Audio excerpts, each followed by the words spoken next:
სალამ, მე ვარ დრანგა, ეს არის ბიტანიკა შორტ. გადაცემა, სადაც კრიპტოსამყაროს მთავარ ამბებს მოკლედ და გასაგებად გიყვებით. დღევანდელ ეპიზოდში გაიგებთ, როგორ ჩამოშალა ბიტკოინი ტრამპის გრენლანდიურმა გეგმებმა, რატომ ირჩევს Gen Z კრიპტოს და რა ვალუტას გამოიყენებენ AI აგენტები.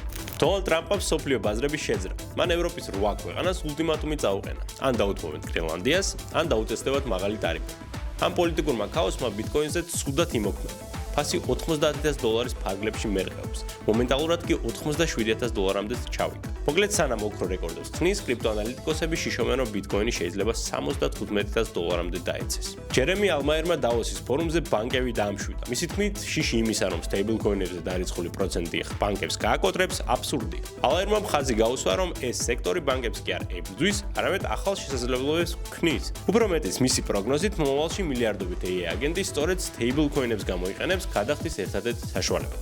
ამერიკელი ახალგაზრდები, ანუ Gen Z, ტრადიციულ ბაზრებს ზურგს აქცევენ და კრიპტოვალუტას ირჩევენ. კვლევების თანახმად მათთვის მთავარი ფინანსური გამჭვირვალობა, რასაც ბანკებში ვერ ხედავენ. ახალგაზრდების თითქმის ნახევარი უკვე აქტიურად იყენებს კრიპტობირჟებს. ეს ნდობა იმდენად გაიზარდა, რომ კრიპტოაქტივების აღიარება უკვე იპოთეკურ სესხებშიც კი იწყება. მოკლედ ახალი თაობა კრიპტოს ირჩევს. ეს იყო ბიტანიკა შორტ. გამოიწერეთ ჩვენი პეიჯი, რომ არ გამოგჩეთ მთავარი მოკლედ.